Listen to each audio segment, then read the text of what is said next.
Welcome back, everyone. We are ready to kick off our first match of the day, and it's going to be Tice versus Silvername, the battle of the big streamers. I'm excited to see what these players do here because Silvername bringing the Priest, did land himself in that top 4 slot with the other Priest players of the week. But Tice going for this Mali Druid, a deck we've seen him and RDU as well, his teammate, have some success with. Both of them placing pretty well over the past few weeks. And honestly, for this week, I know you're not the biggest fan of Mali Druid in general, but for this format and this week of the meta, I think it's a really good call. I can get behind it. Yeah, I can too. I kind of feel like I have to defend my honor a little bit as Derek and Gio were kind of going in like, oh, Soul hates Zeus, Soul hates Mali Druid. Yeah, absolutely. Because we don't play Specialist every week, right? Like things change. It turns out decks can have different power levels when you completely change the format. And I think Zoo is stronger in this format than it is as a ladder deck or a conquest deck or whatever. And I think the same is absolutely true of Malygos Druid as well. So I have no ill will towards the Zoo players or the Mali Druid players coming into this one. Yeah, and we are going to be, of course, kicking off our game one with the two sort of basic first decks that go in. So the players have to submit what their core build is and play that no matter what in game number one. But after that, there are potential changes. We might not really see these changes, especially coming out from Tice, whose secondary deck is the addition of more Broomstick, Bees, and 2 Lake Threshers, but it removes the Malygos and the Omu sort of big burst package.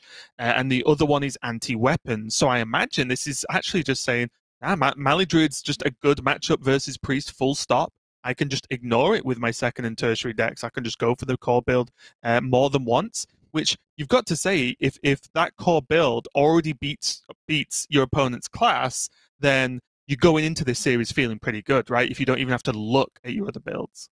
Yeah, and I think that secondary deck in particular is a big reason why I think Mali Druid is a lot more viable in this format, because I think the problem with Mali Druid is that it focuses so heavily on, late game power that it really sacrifices and lets aggro decks go under them a lot of the time. Right. There's recent builds that like Orange has been flirting around with on ladder that's kind of very anti-aggro to begin with. However, this in secondary from Tice, like Animated Broomstick, Bees, Lake Thresher coming in, those are 3 anti-aggro cards. Lake Thresher might not really seem like it, but Lake Thresher off Guardian Animals is the nuts against aggro in most situations. So I think being able to make those techs and essentially just stop playing Mali Druid, because that's what he's doing with his secondary deck. He's removing Omu and Mali, and then just have like a more consistent anti-aggro mid-rangey Druid. I think that's a really good way to go about it, and it makes a lot of sense. But yeah, as you correctly mentioned, I would imagine we are just seeing the primary from Tice's side throughout this whole series. Yeah, and I think that might well also be the case with the Priest as well for Silvername. So it's kind of interesting. Silvername has, well, maybe not. There's some anti-aggro tools removed from his second deck. With Animated Broomstick, Ooze, Pyromancer, Holy Nova, and Cabal Shadow Priest, but then adding a Shadow Word Pain, a Lawkeeper Polkel, a Shadow Word Ruin, Headmaster Kel'Thuzad, and a Plague of Death. And although they seem okay, they definitely don't feel like they're built to beat Mali Druid, right? So I'll be very interested to see Silvername sort of response after game one, whether he sticks with it or changes it up. Speaking of game one, though, we are going into it, Sol. Silvername on the top, on the Priest, of course. Tice on his Druid along the bottom, but the Specialist does spice it up for 1 week, doesn't it? I do like to see what these second and tertiary builds are. Agreed, yeah. I'm suspicious that we might see the secondary deck come out to play here from Silvername. So, but again, I'm not 100% convinced. We'll wait and see. But talking of spicing it up, Silvername has gone the deepest on his tertiary build that I've seen of anyone's Priest so far. Basically, everyone's Priest has an anti-weapon build in there somewhere for the Bomb Warriors. The amount of anti-weapon builds is a big reason why all the Bomb Warriors got forced out into the bottom 4 of the Swiss. But Silvername not only has a Harrison Jones, a Cobalt Sticky Finger, and an Ooze that's already in his natural deck, he also then just goes ahead and plays a Bloodsail Corsair in his deck as well, which is incredible. And arguably, the Kartuk Defender is a huge deal versus weapon decks because they want to deal high damage and be quite aggressive, even if it's rogue. Kartuk, big deal. But so far, we are going to see the old opening with Highlander Priest Sol, which is Zephyrus into Wild Growth here for Silvername. which means he can at least, I'm not going to say keep up with a druid, but not fall too far behind, I guess is the correct way to phrase that. What do you mean, Raven? He's strictly out-ramping the druid right now. Yeah, right now we wait a couple of minutes and Tice will be on 10 mana. But honestly, without that 5-drop off the top there for Silvername, his hand was not looking great, was it? What if we live in Bizarro World and Silvername just snap-a-lucias next turn? Like, based on the turn he's going to see here from Tice, which is likely not very much, I guess there's opportunities for him to double coin out a 5-drop, I guess. If nothing happens, can Silvername have any kind of reasonable read that, like, a Lucia might be a reasonable thing to do here? Okay, not so much anymore, since the double coin is going to come out. I guess it's a question of going even deeper. Would you do it anyway? Because coining to Wild Growth doesn't particularly unlock anything next turn for Tice. Sorry, if he did it this past turn, which means if he does this and then Overgrowth, apologies. Then is that an even deeper and too silly a read after that for the Mindrender? I don't know. Because this would be a sick setup. Coin this out and then go Overgrowth with card draw to back it up.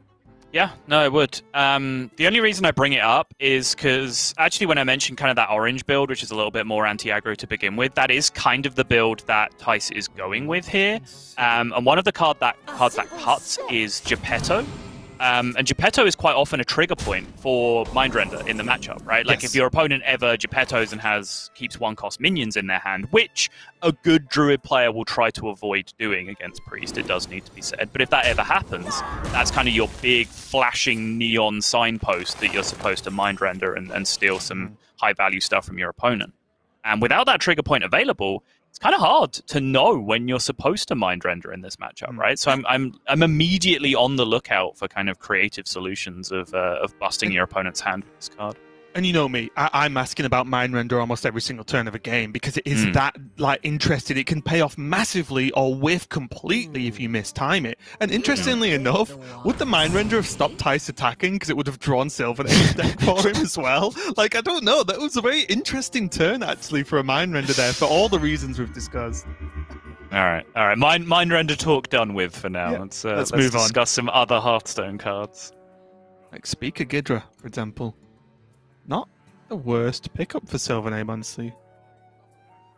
It's okay.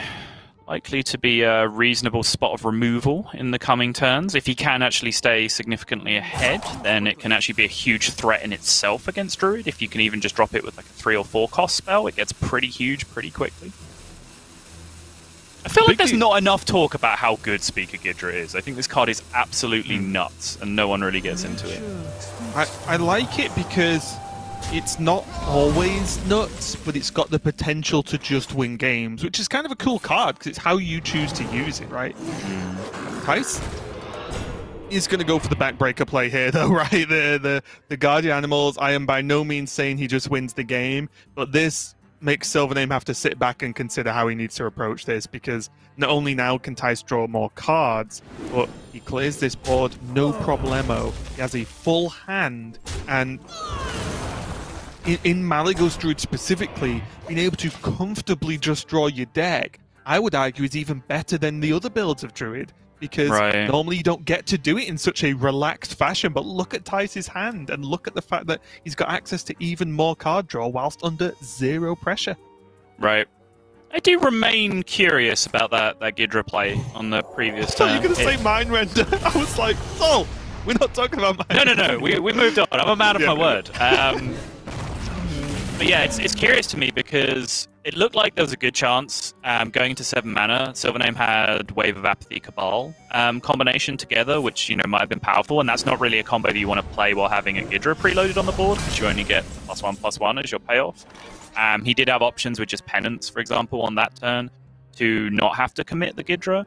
And there are some pretty juicy potential payoff spells in his deck that he can use to get enormous Gidra value later on. Right. Topped off, of course, with just on curve, it was the Guardian Animals turn for your opponent, which you then kind of just gifted full value to the animals by playing the extra minion. I did wonder if part of the point was without holding. If Silvername holds onto it and waits for like a big pop-off turn, is that turn realistically going to come in the near future? Yeah. And sure. Also, if Guardian Animals even came down, it trades into a Ghidra that you didn't really set up to do anything great with anyway. And then an answer could have been the Cabal wave. He didn't go for it, of course, but the option was still there. Yeah, that's fair. You know, Silvername is slowly starting to run out of stuff. Has he been juicing this this elephant full of spells just so he can steal it and put the spells back in his deck? Probably not, considering he's playing. It won't mess him up with Highlander, obviously, because he's cast them. Could be a play. Wave steal, put another wave in your deck. Why not? Oh, the Raven lines are out in full force early today. Oh yeah. I might suggest that you just take the bigger minion in this scenario. I mean, in all seriousness, Silvername probably wants Tice to potentially draw his bad priest cards right now. So, yeah, although it's very doable, it wasn't quite the joke. This is 100% better, obviously. But it would be a funny plan. You're playing for that fatigue matchup.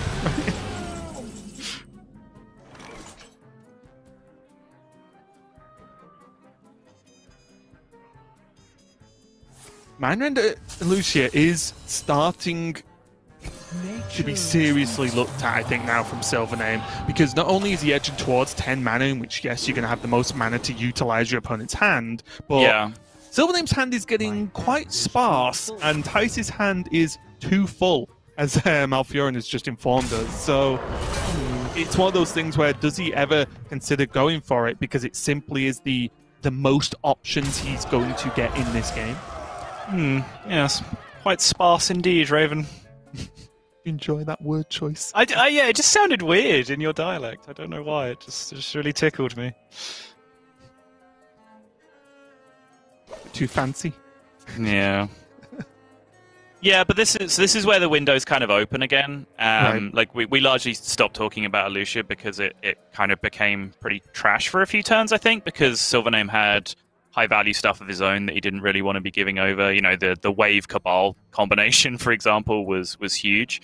The interesting thing about the early game line was, like, at the time, the only really valuable card in his hand was the Kobold Spellkin, which, because he was ramped ahead of Tice at that point, Tice couldn't even play if he'd mind-rendered in the early game. So I don't know, that's why I thought it seemed kind of cute at the time.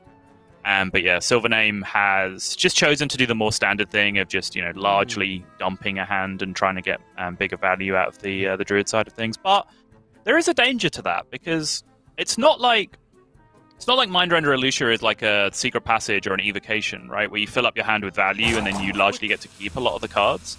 Like, a lot of the time, you dump your hand, you Mindrender, you dump a few cards from your opponent, and then it passes back to you. You still have no cards in your hand, and that's not a great situation to be in a lot of the time. I think the dream, honestly, for Silvername is to Mindrender and Overflow. Is probably just the outcome, right? Well, you'd be overflowing your opponent's deck still and handing it what am I back talking to them, about? right? Mindrender continues to just ruin me. This turn, though, is actually looking pretty strong, because now there's another Ghidra in that Kaj for Silvername. And the biggest problem is not any real way to go off. So, is this double swipe? Maybe just Crystal Power? I'm just wondering whether Tice just highly values the 16 to the face right now. Yeah, my instinct with the Germination, because obviously you duplicate the rush effects. This can be completely insane in the same way that Omu can be insane if you haven't already activated the Spell Burst effect. This is going to be a huge board swing now for Tice, just taking full control. And I like this, honestly, because it's extremely low cards on the Priest side, and this is just a comfortable lethal setup from Silvername's perspective. Yeah, and honestly, we've been talking about the lack of cards in Silvername's hand, right? It's like, well, what's the answer he's going to have, right? Well, what is he actually going to have? And now we're going to see, by the looks of it, Silvername not having too much faith in one dragon from Dragon Queen Alexstrasza. Looks like he's going to go for that Mindrender and see if Tice has any options to deal with this. Yeah, the problem is, though, right, is that Tice's response is to play the Dragon Queen Alexstrasza. to just generate an enormous board all over again. Right. Like, this hand does have solutions to the problem right now, right? Like, swipe, Moonfire, Crystal Power, bit of healing, take care of the board state, build yourself a little board. But you're just going to face 2 huge dragons again on the next turn because you drew Dragon Queen Alexstrasza, and I think that's what Silvername was kind of laughing to himself about. That was potentially the worst draw in his deck that turn. Yeah. And there is a big upside here, though, for Silvername, because he can dump a lot of the flexible tools for Tice, right? And yes, Tice gets Dragon, which is annoying, but look at this. Bye-bye Moonfires, bye-bye Swipe. You know, it's all getting just used up here. And this is going to be a bit of a problem. The only unfortunate thing for Silvername is it was this turn, so Tice isn't overloaded, which would have been pretty nice.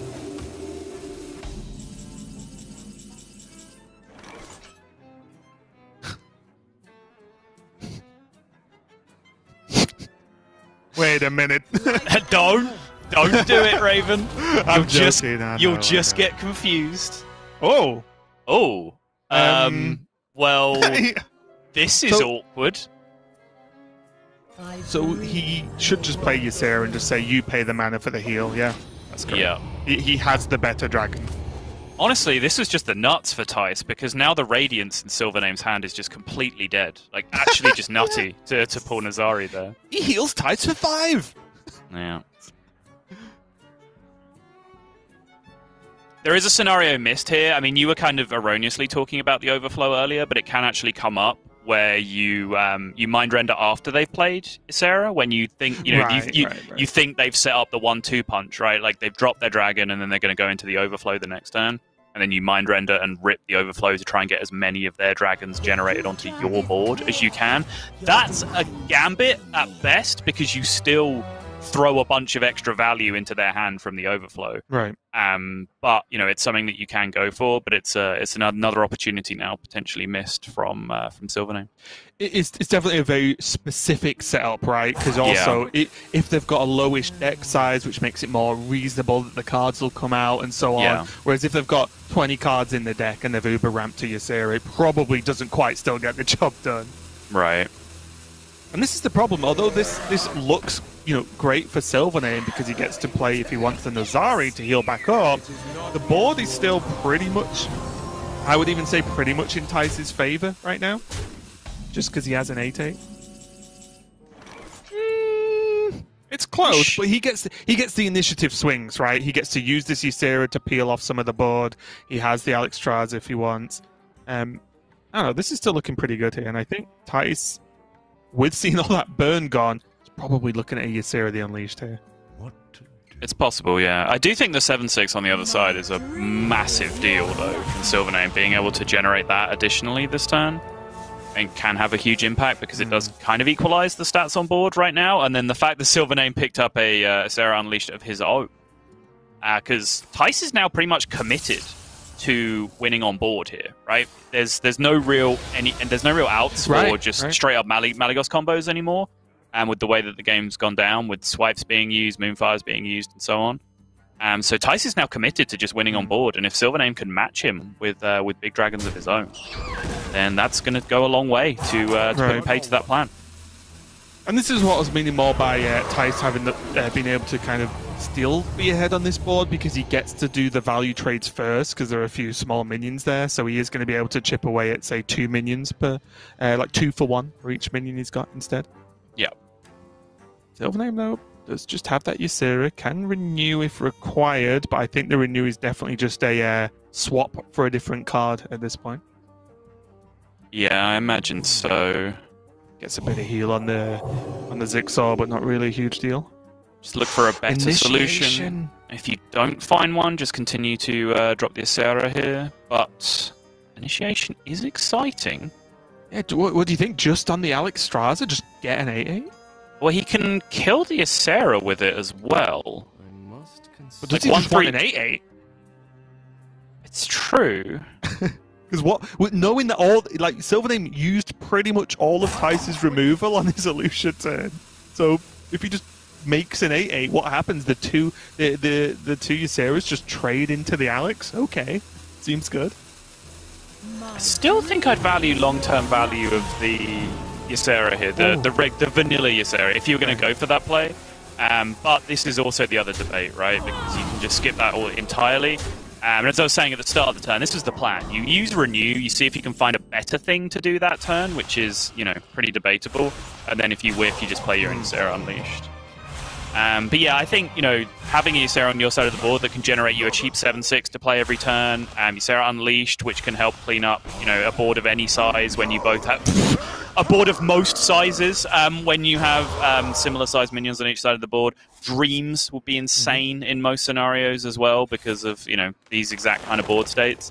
But wow, those are some dragons from Tice. All we need are 2 Nozdormus, and we can be like, hey kids, these are all of the multi-dragons here. 2 Deathwings, 2 Yseras, 2 Nozdormus. Could you see everything that we've printed more than once?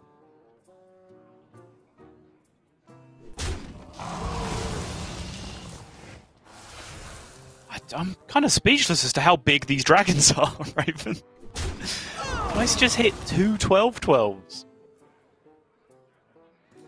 And Silvername does not run a natural Plague of Death in his deck either. So that's a bit of an extra problem. It is. He does, of course, have the ever-present Soul Mirror, which, the symmetry of the 12/12s is actually, I guess, kind of a downside in that regard.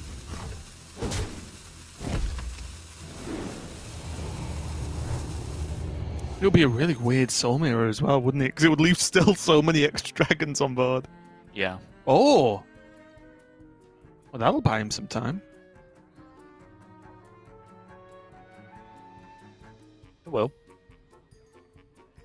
This does somewhat beg the question of why, even if you weren't going to play it that turn, Penance was taken over the alternative. I mean, I maybe overhype Initiation just because I think the card is insane and it just doesn't... It's like one of the best cards that doesn't get put in people's decks, I think, this expansion. So maybe that's, that's me overdoing it, but I'm not sure what this Penance was going to achieve. Yeah, I'm inclined to agree with you. Now imagine if Tice had that librarian tech we talked about yesterday.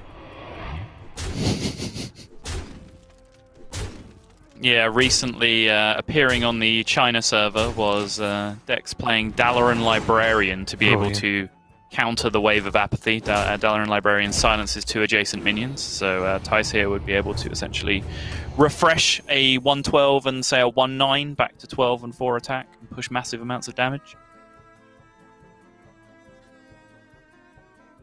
I think if there was one more week of Specialists, we'd probably see that.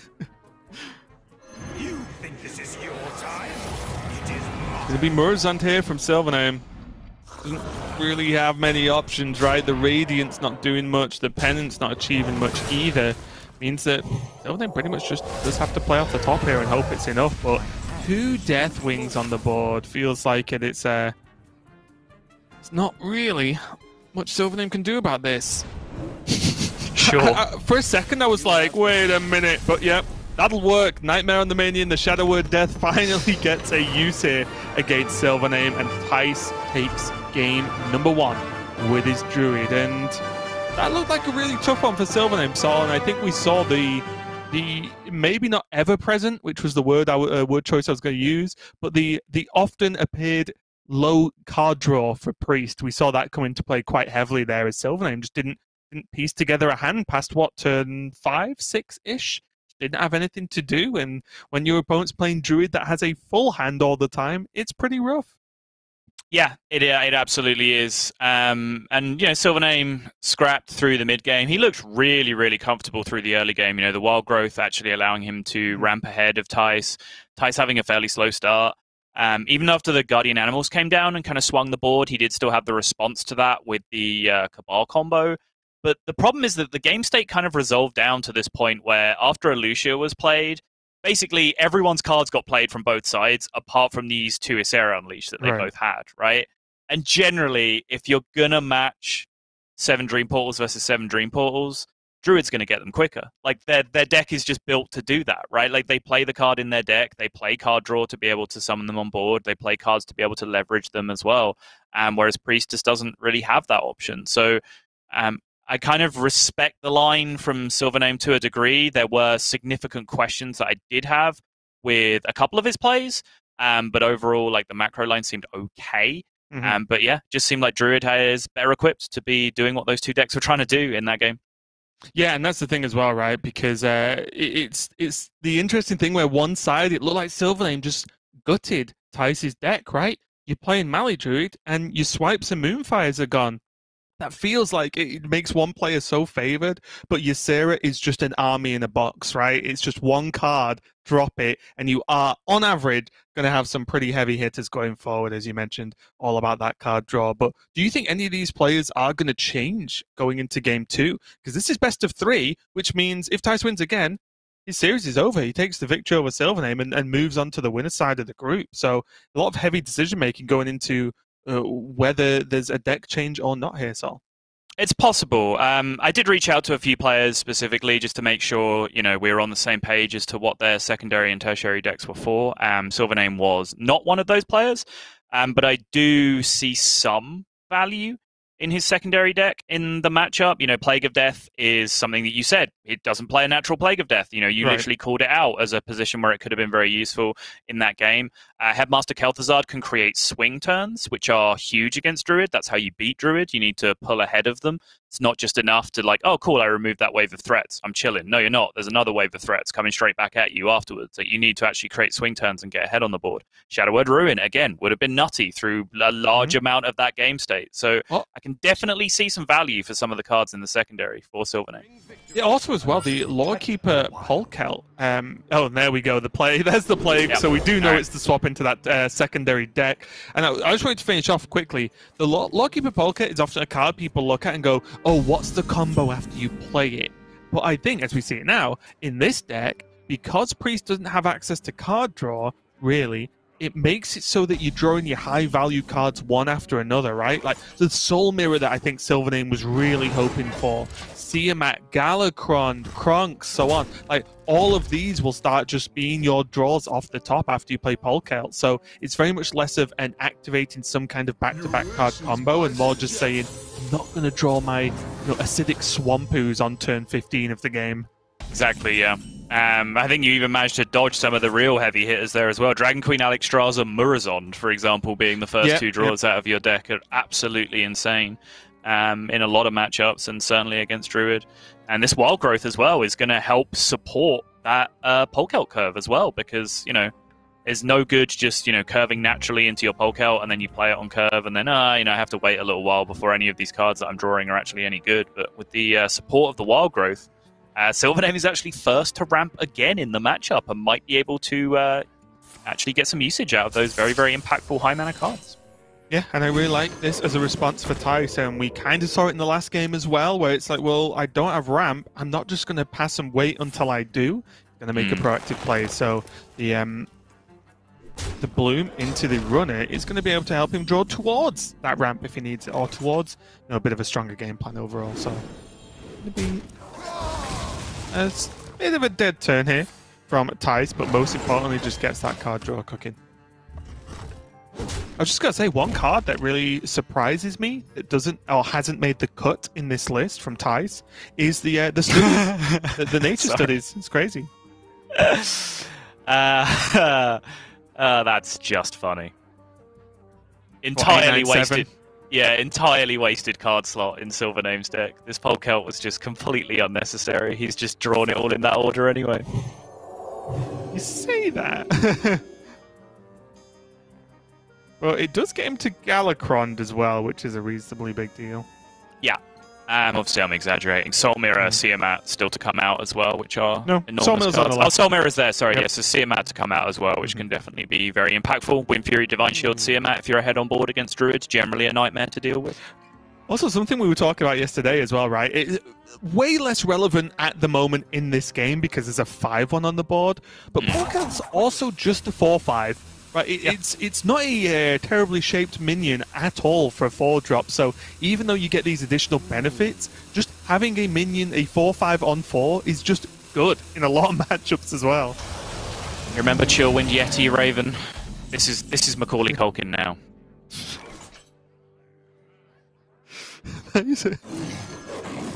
It's just a weird combo of words, honestly. So I don't even, especially because we were talking about it the other day as well. It's thrown me off a little bit. Polkelt is going to be lined up against this second runner. So once again, although this is looking decent for Tice with being able to get hold of more card draw, if he wants to trade, he loses. Well, the trade is even, right? So he's just going to lose his Twilight runner if that's the case. Yeah.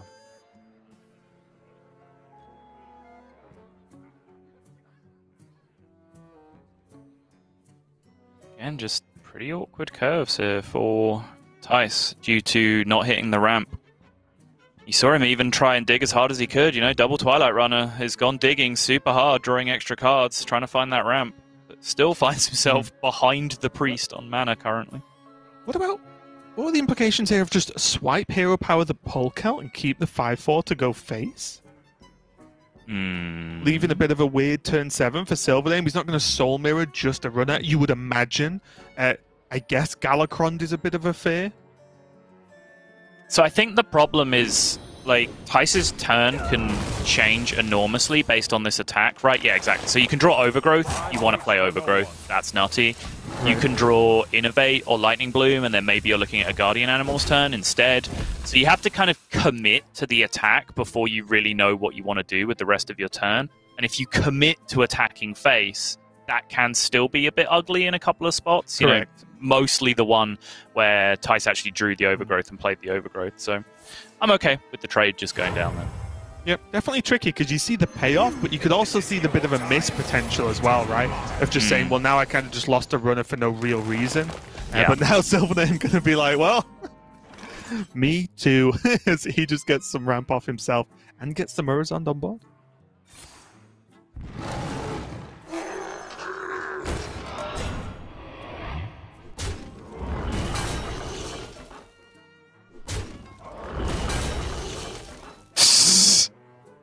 Silvername less than pleased with the Emperor Cobra.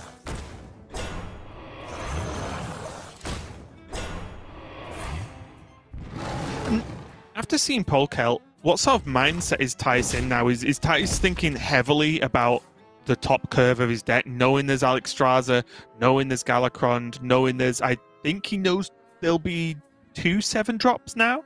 So he knows there's at least 2 out of the 3 7-drops available to Silvername? No, because we can see the hand, right? But Tice can think that Silvername drew Plague of Death, Dragon Queen, Alexstrasza off his last 2 draws. Plague! I wasn't counting Plague, right? Yeah. So as he starts to see these cards get played from the left, he starts to get a better picture of what the right-hand side of the hand looks like. But right now, it's still a little bit of a mystery for Tice. But certainly a thing that Tice needs to take note of, that Plague came from the left of Silvername's hand and not the right. So that essentially changes how deep Silvername is into his deck already. Yeah, that's exactly what I was getting at. I honestly was not looking at the Plague for some weird reason. I was just staring at Alexstrasza. But now, as you said, this is going to get more and more information based here for Tice. And it's just interesting, right? Because he has to think about, okay, probably going to have Galakrond or Soul. At least one or the other at this point is fairly likely, which means that at any point, he has to realize, what does Soul Mirror do to this board? What does Galakrond do to my board? So it is a weird sort of mind game you have to think about as well once Polket's hit the board. Yo. See him at Divine Shield Rush Apotheosis?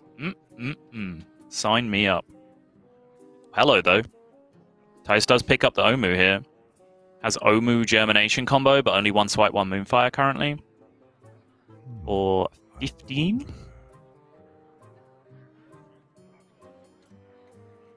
Go digging. Makes sense to me.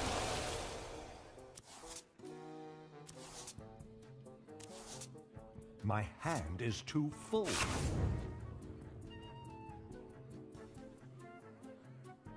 Not really the draws he was after, was it? No. What did he burn there? I looked away for a split He burned a second. Guardian Animals, which is fine. Guardian Animals. That's for him. fine, yeah. Yeah, really, he just wanted to avoid burning Burn, funnily enough. Mm-hmm.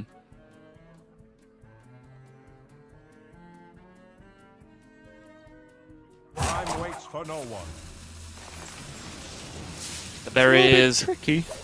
an aspect of inevitability here, though, because I believe Tice still has everything left, right? He still has another swipe, another Moonfire remaining, which means he does have access to full 30.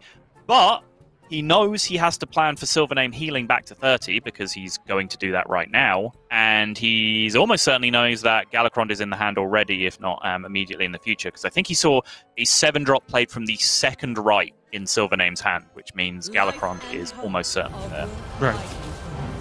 Full combo with Swipes and Moonfires with Omu Germination does exactly 30 for this deck. So the extra armor from the Galakrond can end up being the breakpoint. And this is where it gets tricky now for the Malygos Druid, because I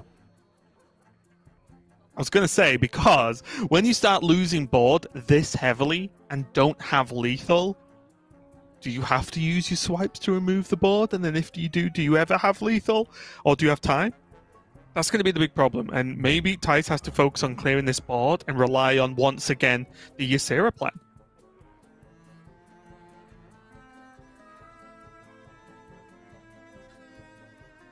I don't think he can just sit here and take this. I don't think the Ysera plan works either, because he has 5 cards left remaining in his deck, right? So he's going to draw most of his dragons in one big lump most of the time. And then again, just in terms of what cards he knows his opponent has because of Polkelt, he knows that one of them's going to be Soul Mirror, right? So Soul Mirror just in one go is going to clean up almost the entire value of his deck a lot of the time. I think this is absolutely the only line that Thijs has available here. Is just to push with all the damage that he has now.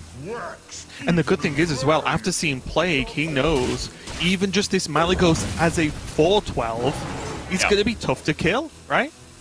And you see the 6 remaining damage from that one missing Moonfire. You do get to fit in the hero power as well for that extra damage, but he is just that one Moonfire short right now. Yeah, you know what? This is just good, right? Because what this means now is this is cleaned up, and even if Silvername does something pretty impressive to clear this board, then there's the Ysera into wave 2, and you would imagine as Thijs that if Silvername clears this board, it's quite the committal of resources, right? Which means that the Ysera might get the job done with just a bit more damage. Well, I think crucially, this is about the Mali as well, because I was just talking about which cards you know your opponent has. One of them is Soul Mirror. If that happens, your Mali sticks. If your Mali sticks, you can still find that Moonfire next turn for lethal, even if Silvername heals back to 7 just from his hero power. And that's what I was saying as well, because Mali is at just a 4/12, even if it's just you remove the spell damage, the minion's very difficult to clean up here, as you said, because the Olmus gave it protection from a Galakrond, and it naturally has protection from a Soul Mirror. And Thijs has a lot of draws to go for this with Overflow. Well, I mean, think about it, Raven. Overflow is a bit of an issue. I know, but does he not have Crystal Power in the deck as well? Will that not make it to push damage through? Yeah, he does have 1 Crystal Power remaining, as well. He can Gidra here as well because he has the Vate, so he can Vate. I think he can get Vate out of Crystal Power if he needs it. So this is, I think this is potentially guaranteed, right?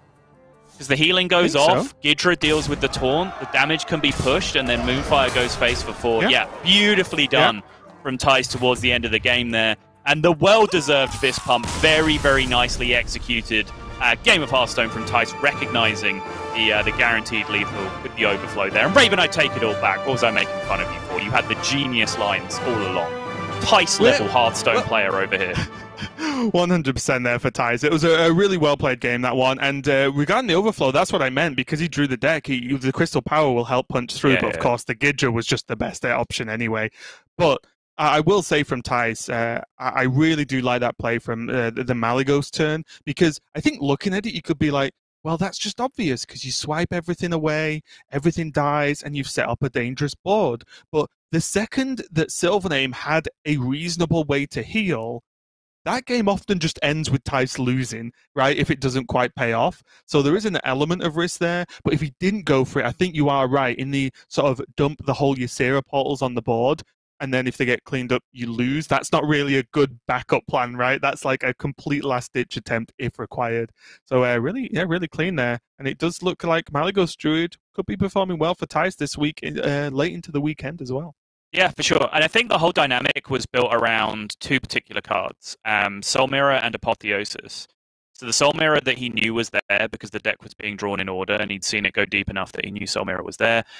So as I mentioned, Soul Mirror was probably going to beat the Ysera plan a lot of the time because you're going to draw your deck in one big go.